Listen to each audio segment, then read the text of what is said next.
Meeting for January 6th, and we'll begin with our pledge by Vice Chairman Joyce Crimminger leading us.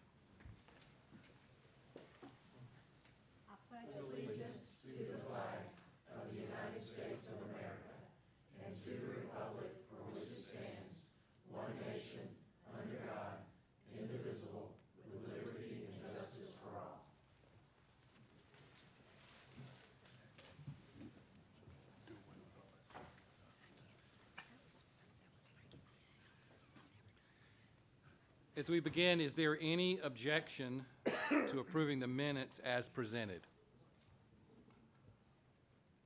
Hearing none, the minutes are approved by unanimous consent. Is there any objection to approving the agenda as presented? Hearing none, the agenda is approved by unanimous consent. And we would like to welcome those who are joining us today here in person, as well as those who may be live streaming with us.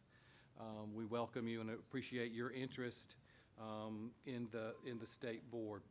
I'd like to welcome David Trent, a new board member who is representing the 8th Judicial Circuit. So welcome, David. I'd like to begin with the state chair's report. And I have a foundational belief that to invest wisely in schools, we must invest in people. More specifically, we must invest in our teachers, as they are the ones who have the most direct impact on our students. But support doesn't have to always be a monetary investment, but it can be a helping hand, a consistent presence, and that can provide hope and strengthen spirits in our schools. But hope is a powerful force in schools. It sustains teachers when the work is hard and reminds the students that their efforts can shape a better tomorrow. For teachers, hope fuels perseverance, creativity, and belief in every child's potential. For students, it builds confidence, resilience, and the courage to keep learning after setbacks. But today, as you'll see on the screen before you, I want to introduce you to a group of who I call Hometown Heroes. They're a group of volunteers who support our teachers.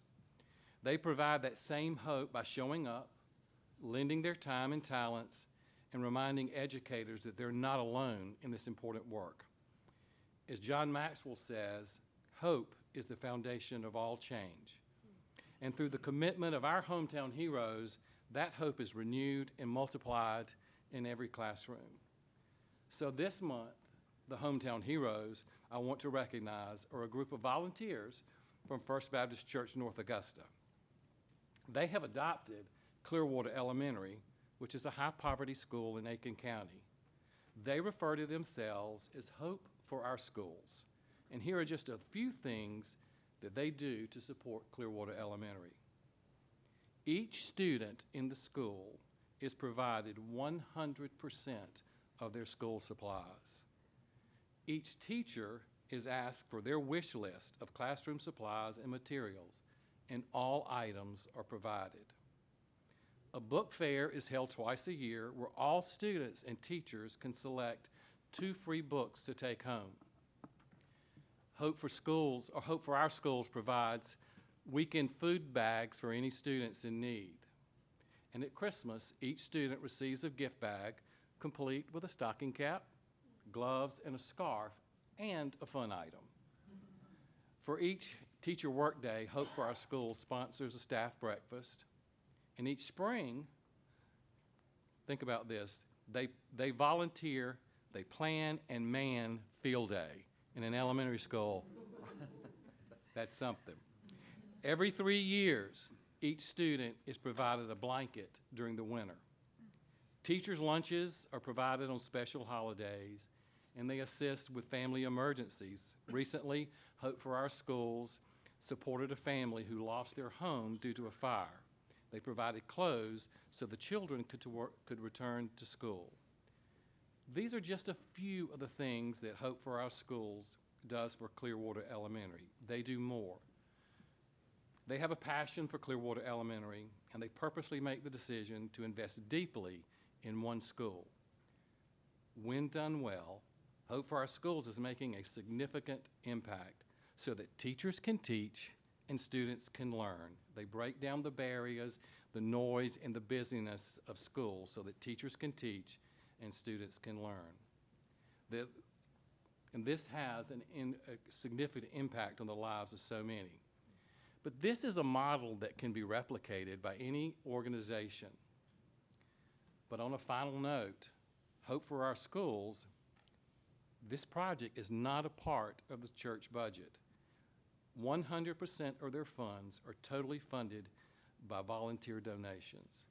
And how good is that? So with that, we salute the hometown heroes of First Baptist Church North Augusta, Hope for Our Schools. And so with that, Superintendent Weaver, I will turn it over to you for your report. Thank you. I think we should give them a round of applause.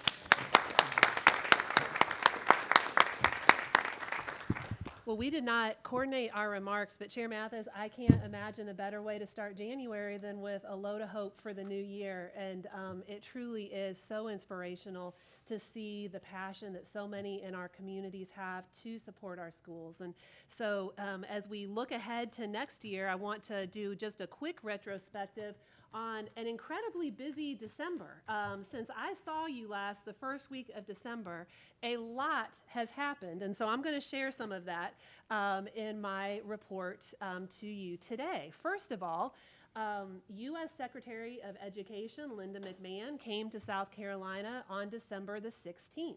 And we were honored to sponsor her, to host her day up in the upstate. We were in Greenville County and Anderson 1.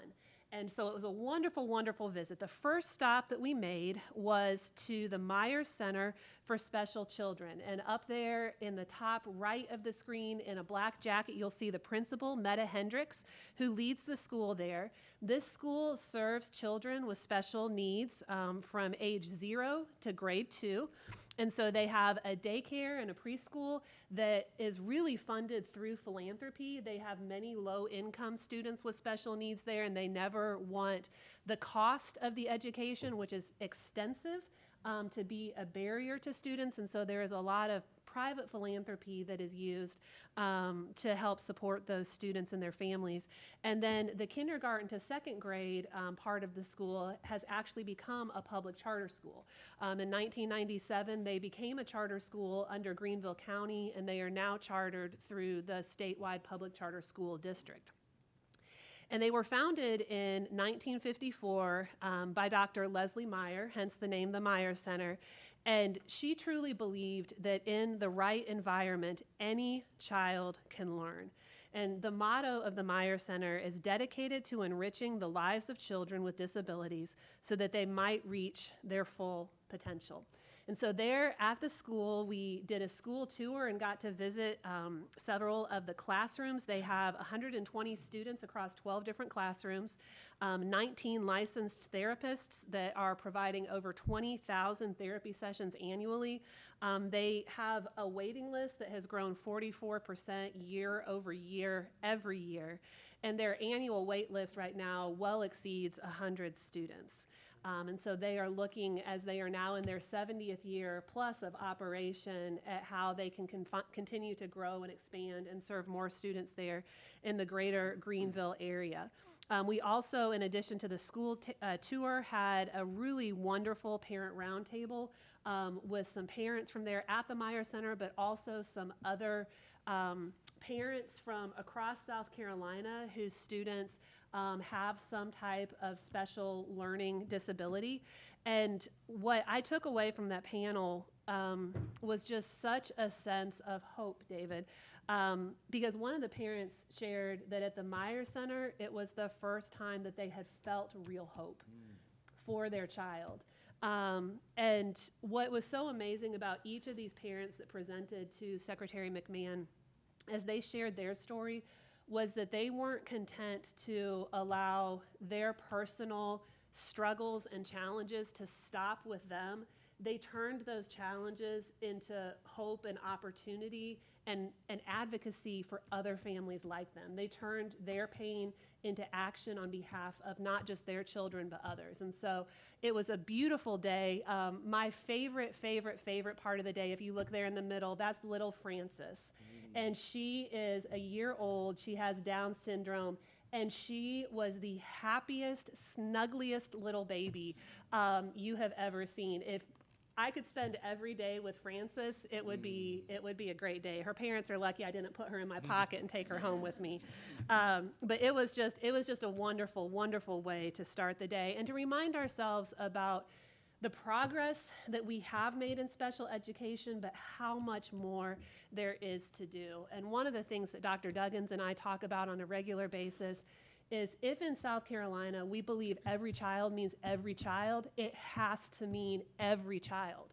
And so we're continuing to talk to the department about how we as an agency can help support our districts and our principals and our teachers who are on the front line of special education to provide that tier 1 foundation of excellent education that every single student in South Carolina deserves. And so it was just an empowering and hopeful and joyful visit, and I wish you all could have been there to enjoy it too, but it was a very small space. The next place that we went was, well, maybe I turned it off here.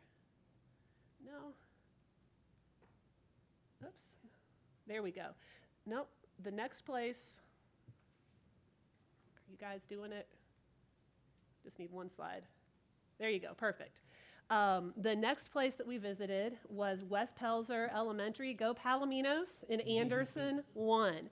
And so they are one of our beating the odds schools that we have talked about in the past. They also this year were designated as a South Carolina Blue Ribbon School, one of only 6 schools in the state for closing the academic achievement gap at their school. And so I want to let you experience a little bit of what the students experienced there. So we're going to have a little bit of a pop quiz as we roll into the SC 250. I want to know if our State Board of Education is as smart as a 4th grader at West Pelzer Elementary School. So the little activity that we did at West Pelzer was called History Rocks, and you all will remember that our previous 2 Teachers of the Year have been middle school social studies teachers. And actually, Braden Wilson was a teacher in Anderson 1, so this was her home district, and then Corey Beatonbow was there with us as well. And so they both collaborated, put their heads together, and wrote some South Carolina-specific Revolutionary War questions to quiz the students. So I'll start easy, okay? And we're gonna give you multiple choice, so you don't have to call it out of thin air. So, and just call it out if you know it. So the first question: the Declaration of Independence explained A, why Americans wanted freedom, or B, how to run the government? A. Yeah, okay, all right, we're warming up. That was a little tentative, but okay, all right. This one's a little harder. How many South Carolinians signed the Declaration of Independence? Is it A, 4, or B, 2? Oh, it's wrong, it's 4. Yeah, Thomas Hayward Jr., Thomas Lynch Jr., Arthur Middleton, and Edward Rutledge. So there you go. This is a fun one. What was South Carolina's patriot Francis Marion's nickname? Was it A, the Wizard Owl, or B, the Swamp Fox? Swamp Fox. Okay, all right. You guys are getting it. Let's see here. Fort Moultrie was set up to defend and protect Charleston. Where was that fort? Was it at Sullivan's Island or Hilton Head Island? Sullivan. Okay, very good. Let me see here. Oh, here's one. Okay, why was the Patriot victory at Sullivan's Island important to the American Revolution? You have more choices here. A, it ended the war. B, it showed that Americans could defeat the British Navy.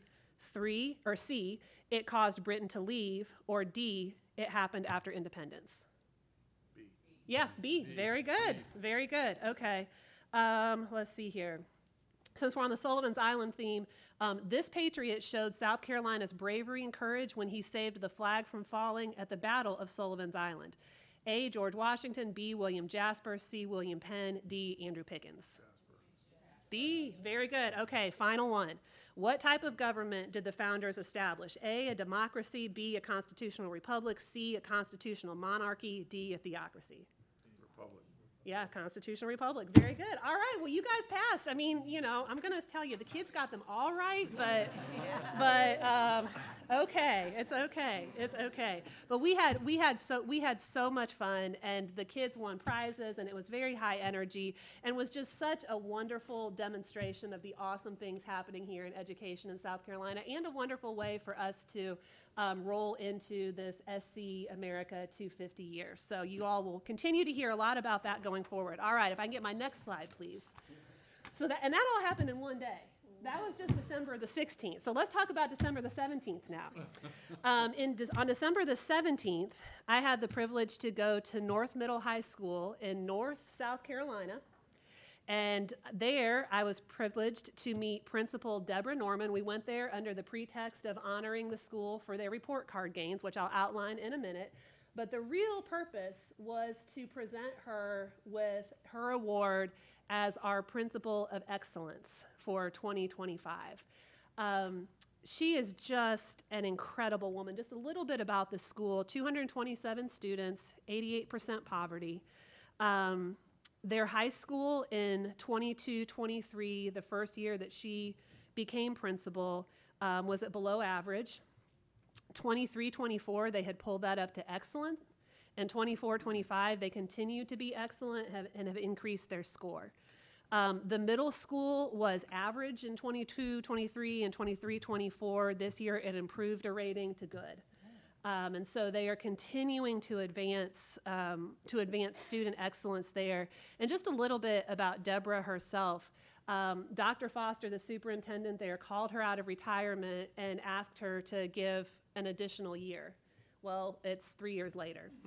And he's still thinking he can get another 10 years out of her. We'll see about that. We'll see about that. But she's a 43-year educator. And she came out of retirement because she said, I remember what people of my generation had in Orangeburg, and I believe that the students today deserve that same excellence. And so in talking to her, she does data reviews, not just with her teachers, but with every single student in that building. If you stop a student and ask them where they need to grow and what score they need to get to the next level, every single one of those students knows. And so they are owning their learning, they are owning their education. And she really has a growth mindset. She sets mottos for the school year each year. Last year, it was moving in the right direction, and she always gives her students and teachers a little token to remind them of the motto. This year, it's game changers for academic excellence. And so she gave every single one of her students, and now I'm privileged to have one in my office, a chess piece. And she says, I want you all to remember that we are playing chess, not checkers. And that requires you to own your academic journey and to own your behavior and your experience. And so it was just wonderful to see. If you look at the school website, they list out their beliefs, and I just think these are wonderful things to center us in this new year. They believe in honoring individuality through respect and empathy, that empowers and promotes acceptance, which builds family and community. Effective communication is key to understanding others. Purpose is the core of existence. Moral values shape who we are. A servant's heart encompasses love that is manifested in action and deed towards self and mankind. Freedom is an inherent right. Time is life's most valuable asset, and a growth mindset is necessary to adapt and embrace change. And so for all of those reasons and so many more, it was just such a joy to surprise Principal Norman. You can see there on the left, that is her elderly father who was there for the day, and her daughter who is standing right behind him. And just the look of surprise and joy on her face. And I would be remiss if I didn't say a huge thank you to Dominion Energy and to the South Carolina State Chamber, whose philanthropic generosity helped make that check possible. The last thing I'll say about that is that this was actually my second trip to North South Carolina. The first trip that I made was to introduce a Milken educator at Dover Elementary School. 2 years ago, Amanda Fair Coles, and that also comes with a $25,000 check. So I'm kind of scared to go back to North, and I'm going to get mobbed because they think I always come with $25,000 checks. Yes, so I'm going to have to be careful if I ever go through there again.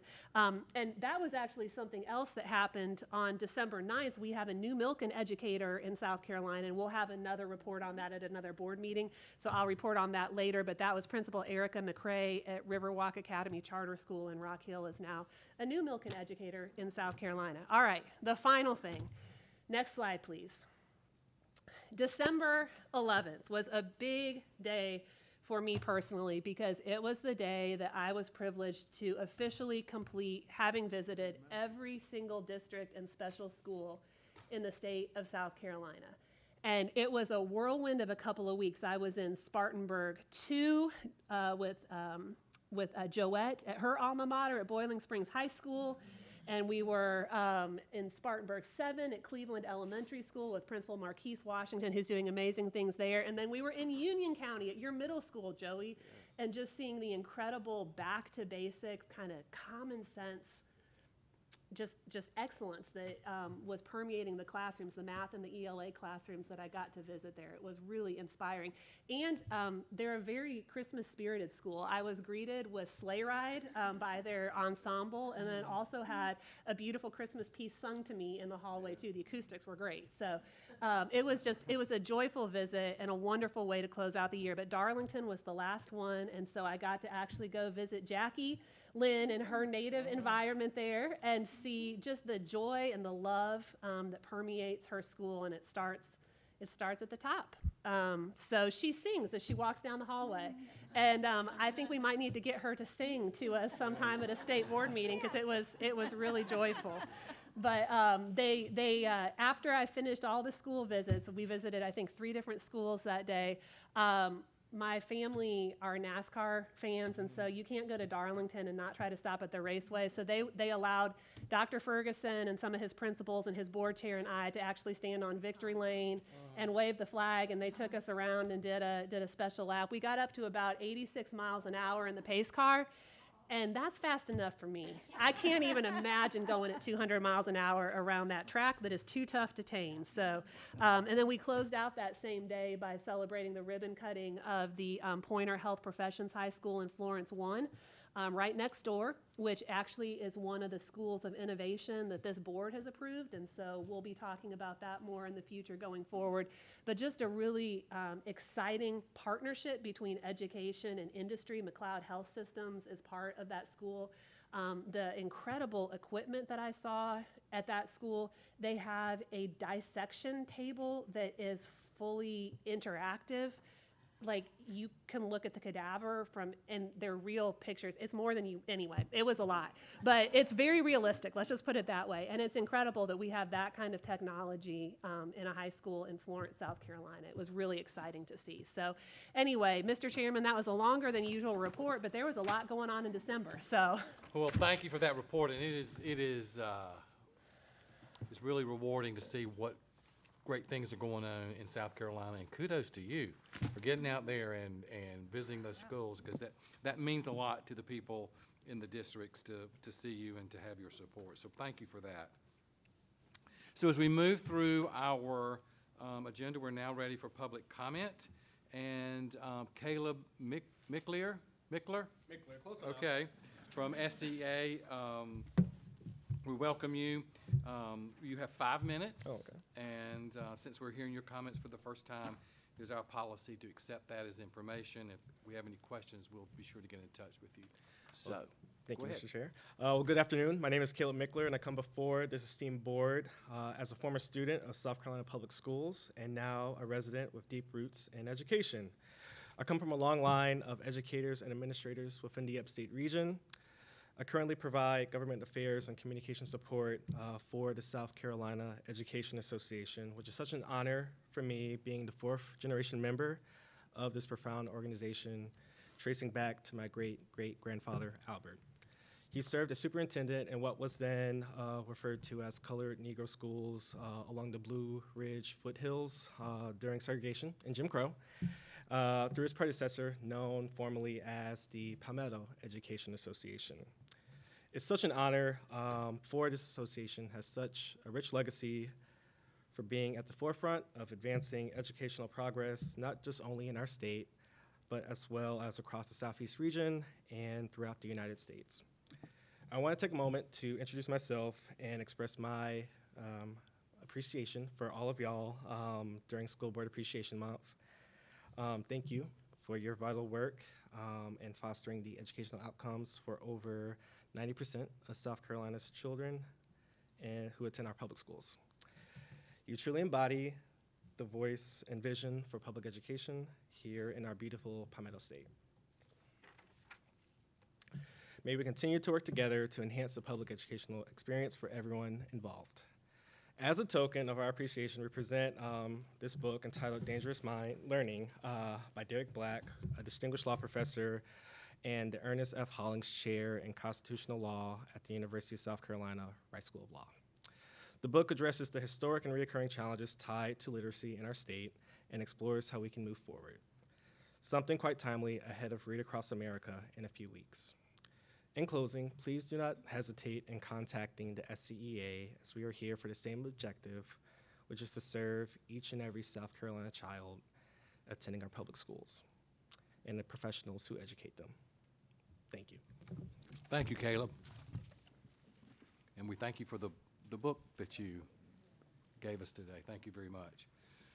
So we will now move into our committee reports. And just a reminder, and I think we all know this, but the board meeting, the work of the state board just doesn't begin at the meeting at 1 o'clock. We have a morning filled with different committees, and you will hear now from those committees and what took place in those meetings. So the first was the Policy and Legislative Committee. We met and heard 2 items for approval. We did not have any items for information, but the 2 items that were we heard about for approval were approved and placed on the consent agenda. One, we heard from Todd Atwater on the request for approval of local school board meetings, their live stream policy. All school districts are now to have a policy regarding live streaming their board sessions, and so we heard from Todd today and approved that policy and placed it on the consent agenda. We also heard from Henry Gunner on a policy BBCDC, which means it is for the non-certified teacher pilot program. People who are not yet certified have the opportunity to enter this program to become certified teachers and have a window of time to accomplish that. And so we heard today on the first reading the policy regarding that pilot program. Both items were approved and placed on the consent agenda. So the motion was made from the committee, and it does not require a second. Is there any discussion? Hearing none, the motion is approved and the items are placed on the consent agenda. Now I recognize Dr. Johnson to present the Educator Professions Committee report. Thank you, Dr. Mathis. The Education Professions Committee met this morning and approved 1 action item. It was the national accreditation decision concerning North Greenville University that Dr. McLeod presented to us this morning. The action item was approved and it was placed on the consent agenda. We had no information items. That concludes my... Thank you, Dr. Johnson. This report stands as a motion and it does not require a second. Is there any discussion? Hearing none, the motion carries. The Standards, Learning, and Accountability Committee did not meet today, nor did our Instructional Materials Review Committee. So no reports from that today. I would like to recognize for our Educator Licensure Committee, Cliff Warren, to present the committee report.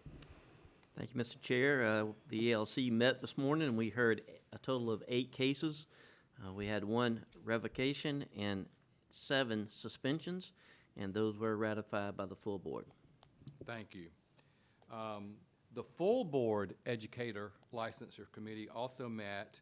We heard 2 cases, one for approval for initial certification and one for orders of permanent revocation.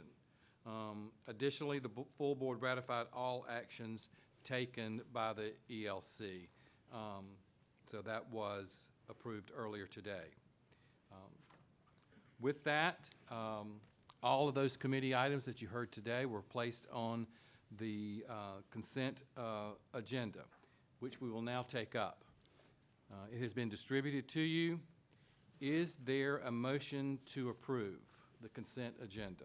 Kremenger, so move. All right, there's a motion been made. Is there a second? Hanley, second. Okay, I think I heard Dingle first. Rosa Dingle seconded the motion. All in favor of the motion signify by saying aye. Aye. Anyone opposed by a like sign? The motion carries. Which now brings us, in record time, I think, Dr. Duggins, to our education, the State Board of Education report, and this is by academic update by Dr. Duggins. So, thank you, Chair Mathis and Superintendent Weaver and members of the board. Happy New Year. We're very excited. I think January is such a fun time in schools and districts, the flipping of the calendar, and as we've been engaging with our district and school leaders, we've been hearing a lot of talk about finishing the year strong. And so in that vein, I'd like to provide an update on 3 major initiatives that you've heard me talk about in the past that we have promised to commit to and continue to see through. And so all 3 of these initiatives speak to what Superintendent Weaver mentioned at the top of this meeting, creating that strong foundation of Tier 1 instruction for all of our students. And so I will today provide an update on our Palmetto Math Project, our Science of Reading initiatives, and also our high-quality instructional materials implementation support. And you know we are very guilty of the acronyms, so if you hear me say HQIM, that's our high-quality instructional materials. LETTERS is the professional learning that we've used to support teachers in building their knowledge and capacity in the science of reading. And PMP is the Palmetto Math Project. So I'll try to avoid the acronyms, but if I slip into it, now you know. Yes, yeah, and you know, Dr. Hanley, it's the foundation, right? These are the things that really matter in our classrooms. So our Palmetto Math Project, we started small in the spring, and we have grown and grown. I just checked in with our Palmetto Math lead, Miss Elizabeth Schumpert, and she has confirmed that as of today, nearly 90% of all of our districts have engaged in our Zern math platform, which is really exciting. We know there's not a science of math the way there is a science of reading, but what we believe about strong instruction in math is what's called the CRA model, the concrete, representational, abstract model of mathematics, that give kids an entry point to some of these more difficult math concepts. And so I think in the past we might have thought about math instruction as starting concrete with manipulatives in the younger grades and then progressing quickly to abstract. Now we know that kids at all ages benefit from those concrete models to support that strong foundation in math instruction. And Zern is a partnership we have formed in South Carolina with that really powerful platform that our students in the K-8 space are engaging in.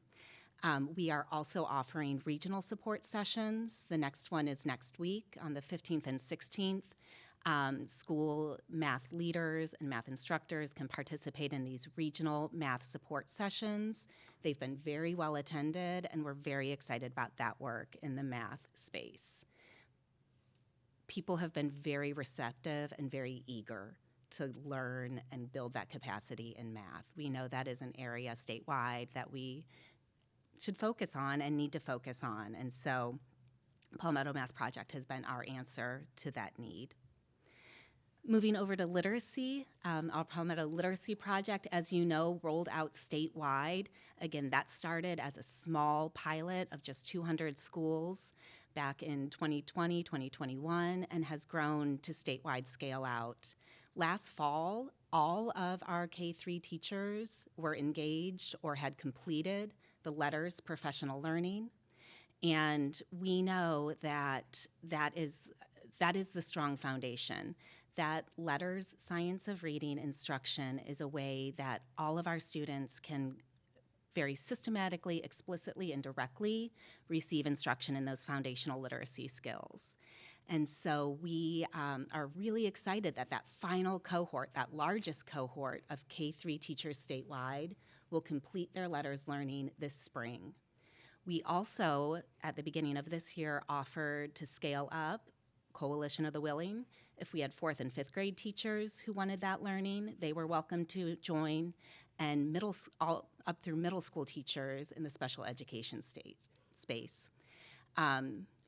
So I say all teachers are trained, but we know nothing stays the same. And if teachers just stayed where they were for 43 years, like Principal Deborah Norman, our work would be done. But we are always onboarding new teachers, bringing in new teachers. And so we have a sustainability plan for the LETRS rollout. And one investment that we have made as a state is using funds to provide local facilitator training in the LETRS initiative to our school district literacy leaders. And so superintendents and chief academic officers have been able to nominate school leaders that have a literacy passion and background to participate in LETRS facilitator training. So when the state is no longer offering the cohort model, those districts will have those local facilitators to continue that training. And so this initiative really is self-sustaining. We're very excited about that. To this date, and I just checked with Dr. Alicia Green, the Office of Instructional Support's director the other day. She said we have 200 local facilitators trained statewide in Volume 1 and 140 in Volume 2. That covers all but 15 of our districts. But of those remaining 15 districts, 9 of them are signed up for some March training sessions we have. And then Dr. Green and her team have a campaign, a communications campaign, to reach out to those remaining districts and say, hey, listen, here's the opportunity. Please join us. You're going to want someone in your district who has this learning. Another interesting, I call it an unintended benefit, of those 100, and I think I said 200, but there's 199 trained in Volume 1. All 199 of those teachers are still teaching. And so this unintended benefit, I believe, is a sustainability, a recruitment, a retention. We know when we invest, Dr. Mathis, you mentioned sometimes investment isn't monetary. Sometimes it is building into professional learning, building into the belief that you can be a leader, giving teachers leadership opportunities. The teachers that have participated, the educators who have participated in this facilitator training are staying in their schools and their districts, and I think that's definitely something to celebrate. The final initiative I wanted to update you on is our HQIM, our High Quality Instructional Materials Implementation. You've heard me say it before, you've heard Superintendent Weaver say it before. In this state, we've done a good job of funding textbooks, but until the last couple of years, we stopped at the funding and the shipping of those materials. And so as a state agency, we've really committed to supporting districts and schools in implementing the high quality instructional materials, the textbooks that are funded through our General Assembly and approved by this very board. And so we have worked to build out ongoing professional learning opportunities for our chief academic officers. We did 2 this fall. We have 2 coming up this spring. They're recorded webinars, but even though they're recorded and people can go back to them, we usually hit about 100 people on those calls that are engaged in the learning, and we even have some superintendents that tune in. So we know that there is really, from the top down, an investment in this implementation and a need for this kind of professional learning. We have recruited this fall semester for a HQIM leadership cohort, where we have invited teams from schools, Coalition of the Willing, to participate in this leadership cohort, where these school teams will get really dedicated strategic support in HQIM implementation. The State Department's literacy specialists and math specialists and transformation coaches will be out in these schools supporting. They've developed rubrics and observation tools that they, in partnership with the school leadership team, will roll out to, again, support the implementation of HQIM. The first leadership cohort starts January 22nd, so right around the corner. And it was our goal to have 25 teams. We have 30 teams representing 22 districts. And I said first cohort because this is also not a one and done. We will continue in the coming years to have leadership cohorts so we can onboard more schools with this HQIM implementation support. And with that, I will take any questions you have about the academic work going on. Well, Dr. Duggins, I'll say that of everything you mentioned today, I hear you're building capacity. You're building capacity in districts and folks there. You're investing in the people, in the high-quality materials to determine what high quality is and what is not, because there's a huge difference. Yes. And so that they are able to recognize and use the high-quality materials and let the others go. That's right. That's huge. That's right. I think the plan that you have for sustaining the letters training is probably textbook perfect. In other states, probably the sustainability of what you're building is going to outlive us all. And I commend you for that. And with your math initiative, I think you have coaches that permeate throughout all the districts We do. to carry on that initiative. So I see that it is building capacity, and I think that is huge. And I think that is one reason we're getting the results now that we maybe have not gotten in the past. So lead on. Any other questions or comments for Dr. Duggins? Come on.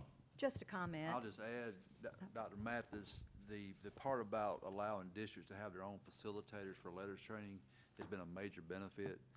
And I could only imagine trying to schedule training statewide with the number of different district calendars, professional development days, teacher work days, and so forth. So that has been a major benefit for districts to have their own facilitators and do their scheduling, and you find ways to sometimes save on substitute teachers and kind of blend it within the professional development days and so forth. So thank you for giving us that option. Thank you. And thank you again. Our teachers, some of them want to know, what else can I do other than be in the classroom? I don't want to go the administrative route, but this has given them another way to give back. So thank you for that. That's right. Thank you for that. Yeah, and I'm excited, that we get to hear the literacy part, the successes that have already come, just the tip of the iceberg now with the math successes.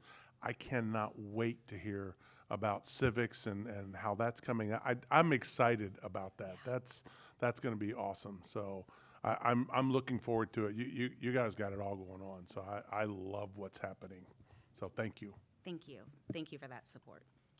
Any other questions for Dr. Duggins or comments? We can't let her off lightly here. I would just like to, I'm sorry. I would just like to make a very quick comment. When I first came on the board, I guess the best way I would describe it is disgruntled. There was a sense that the public, but especially teachers and administrators, were a little disgruntled about the textbook adoption process. And I just wanted to commend you on not only the high quality instructional materials effort, but in training teachers to use those textbooks, because it's one thing, anybody who's been in the classroom for 5 minutes, that it's one thing to have a great textbook, but it's another thing to prep that book and getting new instructional materials year after year after year, and having to, sometimes, you find yourself defaulting to bad books because you just don't have time to prep another book and do all the other things that you have to do to provide good instruction. So I really want to commend you on just being foresighted to see that the instructional materials are important, but training in the use of those materials is also important. I think that's gonna, I think it already has. I mean, I'm not hearing the frustration and the complaining that I heard when I first came on the board, but I think that's going to really be a huge change agent in Thank you South for Carolina that, Dr. education. Collier. And I'd be remiss if I didn't say we have the best team. And this work starts at the top. And we have a leader that has committed and encouraged us to be that support system for our schools and our districts. And so we really strive to be responsive to the requests of our schools and districts and more of customer service agents. And so listening and then making decisions based on that. So, and good breeds good. We Right, it does. have an amazing staff here at the agency that's really committed to the work. And I just wanted to, not to put you on the spot, Abby, but just to commend you for your leadership. What this work has allowed us to do is not only take that feedback from the front lines and translate it into action, it's actually helped us cohere and organize and focus our efforts, because as you know, Dr. Mathis, having been here at the department, you have 5 million things coming at you every minute of every day. And the truly foundational important things can sometimes get lost in that noise. And so, Abby, I don't know if you could take a minute maybe just to talk about how we actually have been working internally to ensure that all of our different coaches are going out with the exact same message. Yeah, absolutely. Thank you for that. And Superintendent Weaver, that really speaks to what Dr. Collier highlighted with, you know, the perception from the field, right? I think we've worked strategically to shift that perception. We are not here to check on you or tell you what to do. We're here to listen and support what's going well in your district and elevate and fill gaps where you may have gaps and you may have needs in your work in your districts. And so we have committed as a state department to ensuring that people that are boots on the ground in front of our educators are all on the same page. So there may have been a time where your school was assigned a literacy specialist from our Office of Early Learning and Literacy, as it was once called. And you might also have a transformation coach from our Office of School Transformation. And their messaging may not have been the same. And it may not have been, neither may have been incorrect, but it just may not have been the same. And so what we have done is started internal meetings where we bring together in this boardroom. Looks a little bit different because we fill it up with about 120 of our internal transformation coaches, math specialists, literacy specialists, our instructional materials at associates, our standards and assessment people are in here. And so everyone is hearing the same message. They're talking the same talk. And so when we are out in front of our educators, our message is really clear. And so there's no more, well, mom said this, but dad said this. No, the State Department says this.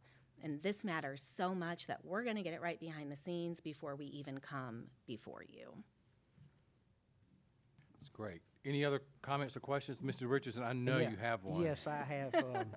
First off, I'm sorry I missed the December meeting because I really missed telling Miss Rita goodbye. I thought she did a great job. You know, this board is made up of, there's 17 of us on this board, and, you know, we're made up, most of us are most of them are educators, and then there's some people like me who, I'm just glad I got out of school. But you want to give something back to the community. And one thing that I've been asked a lot since I've been on the board, and I've been on the board a year now, and is what are we accomplishing up here? And I want to be honest with you. I'll give you some of the credit. I'll give our superintendent some of the credit. But honestly, I can't believe how much we've improved in a year, in just 1 year. David, I'm not trying to put pressure on you, but Rita has done, either Rita and Superintendent and Dr. Duggan, somebody's teamed up with somebody, but we have got a great working team. And, you know, one night I was bored, and I sat around at my house, and I started pulling up everybody on this board. And I, you know, there's over 600 years experience on this board. And I loved it because I got to call all of our legislators in my area and tell them how dumb they were. You know, if you want to know something, ask us, you know. And, but, I mean, honestly, I believe if somebody does something good, you're supposed to tell them. And, well, really, you're supposed to take the credit for it. And if they do something bad, blame them. But something on this board has changed in the last year. I've seen it, and David, I know you're going to do a good job. We do pick on you, but I'm going to start. I'm going to start with Superintendent Weaver. I think she has put a team together. Yes. I don't know how she's done it because, like she says, you got so many things coming at you during the day. You really, it's kind of like being a principal at a school. They are really like firefighters. They are putting one fire out and they go right to the next fire, and it's got to be the same way here. But I thank you personally. Sometimes maybe hearing it from the business side. I mean, I've been fairly successful, and I did it because I went through the public schools and they helped me. And all I ever want to do is give something back. But you guys are really on the right page. And David, please don't mess this up. We are headed in the right I got it. With you behind me, I think I've got this. Thank you so much. Yeah. That's all I have. Thank Dr. Duggins, thank you. And I really, I think we're very interested to see where the math initiative goes. I know your leadership with Elizabeth Shumpert. She comes from good stock. She does. So I think we're going to. I've heard all good things start in Saluda. They do. They do. So I just am looking forward to see what's ahead. So thank you very much. Thank you. Dr. Dingle. I want to just say thank you, and to Superintendent Weaver, thank you. It warms my heart when we include all students. And Superintendent Weaver, with you starting with the special service students, and I mean, that just really, really warms my heart because 99.5 won't do. We've got to make sure that 100% of our students are excelling. So I like that philosophy. Thank you all. Thank you, Dr. Dingle. As we move into other business, board members, I'd like to give you 2 reminders. First of all, in February, we will have new pictures, new headshots. So consider what you might want to wear. Consider if you want to get a haircut or shave, whatever you may want to do. But I've been fishing, David. I would say in February, come picture ready. We'll have our pictures made. And the second thing is, board members, please don't forget to fill out your travel forms and give them to Jess. Any other items for business before us today? Hearing none, I have a motion to adjourn. Thank you. We have a motion to adjourn. Is there a second? Second by Jackie Lynn. All in favor with aye? Aye. All opposed? We are adjourned.